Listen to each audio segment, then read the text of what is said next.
Hello दोस्तों, AR welcome channel में आपका स्वागत है। आज मैं आप लोगों के लिए बहुत ही ज़बरदस्त वीडियो लाया हूँ। ये एक नॉलेजेबल वीडियो है। जैसे कभी किसी का मशीन स्टार्ट नहीं होता है तो लोगों को लगता है कि इसमें क्या खराबी है। कुछ नए ऑपरेटरों को ये सब मालूम नहीं होता है, इसलिए मिस्त्री के पास जाते हैं या मिस्त्री को बुलाते हैं। लेकिन मैं आपको आज ऐसी 5 टेक्निक बताऊँगा जो आपने अच्छी तरह समझ ली तो जब कभी आपकी मशीन स्टार्ट नहीं होगी तो आप खुद ठीक कर सकते हैं। तो 5 कॉमन से चीज़ें बताऊंगा जो आप समझ गए तो जैसे भी मशीन को आप कोई भी सिचुएशन में फटाक से चालू कर सकते हैं। तो चलिए वीडियो शुरू करते हैं। और शुरू करने से पहले अगर आप मेरे चैनल पर नए हैं तो चैनल को सब्सक्राइब कर लो और वीडियो अच्छी लगे तो लाइक बटन दबा देना। और मशीन से रिलेटेड कोई भी जानकारी चाहिए तो कमेंट बॉक्स में ज़रूर लिखें, उसका जवाब ज़रूर मिलेगा। तो चलिए वीडियो को स्टार्ट करते हैं। तो दोस्तों ये है अपने पहले नंबर पे ये रिवर्स फॉरवर्ड की डंडी अगर आगे होती है इस सिचुएशन में भी मशीन स्टार्ट नहीं होगी। और ये डंडी अगर पीछे है तो भी आप मशीन चालू नहीं कर पाएंगे। कुछ नए ऑपरेटर को ये मालूम नहीं होता है और भूल से अगर ये डंडी आगे रह जाती है तो मशीन स्टार्ट नहीं होती है।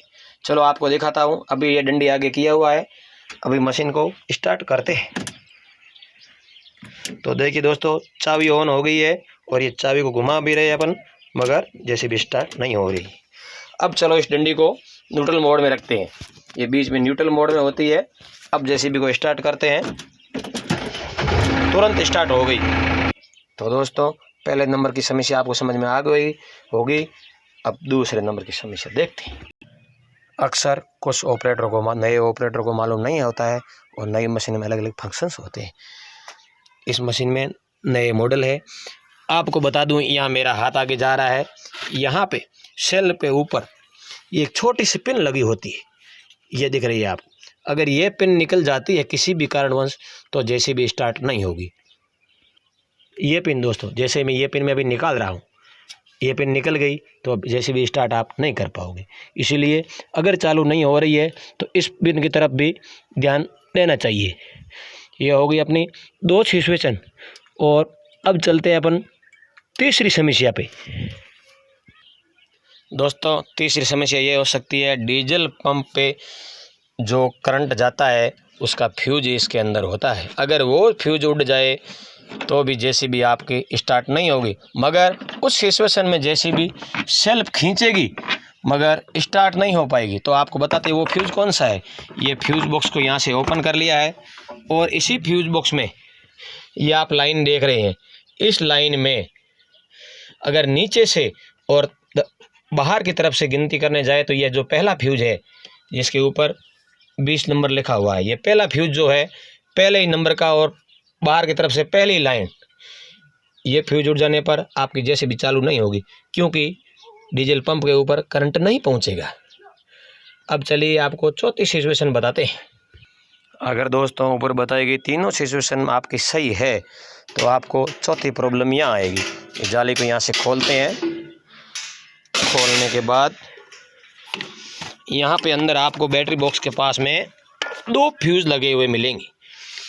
इन दोनों डब्बे के अंदर 2-2 फ्यूज ऐसे होते हैं और उनमें से कोई भी एक फ्यूज अगर उड़ जाए तो आप जैसे भी चालू नहीं कर पाओगे। तो दोस्तों अपन इस डब्बी को खोलते हैं और उस फ्यूज को देखते हैं।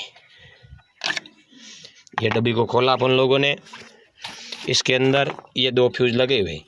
अगर ये 2 फ्यूज खींचने पे निकलते हैं, देख लेना चाहिए।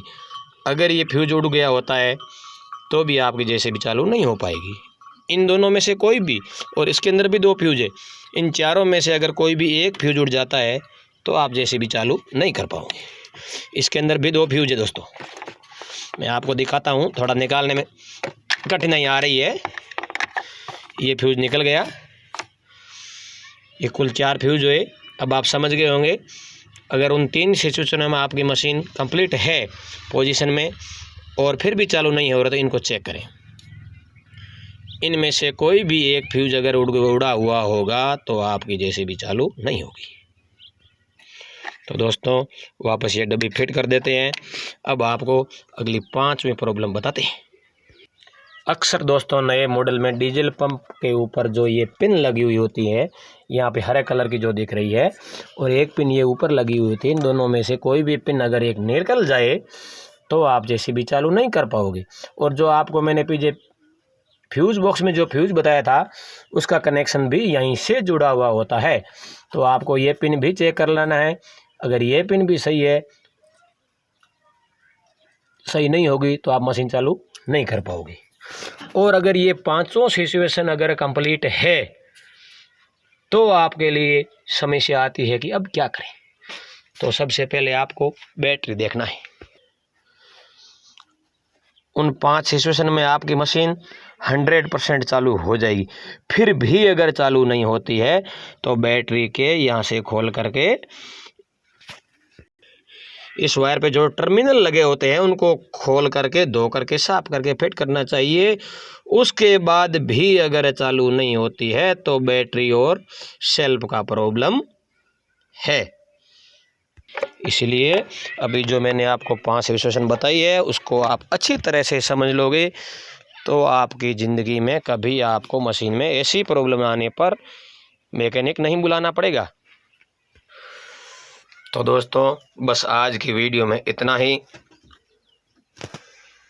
उम्मीद करता हूँ मेरे द्वारा दी गई जानकारी आपको बहुत अच्छी लगी होगी।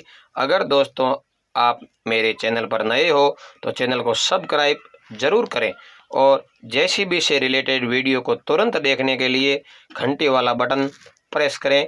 धन्यवाद।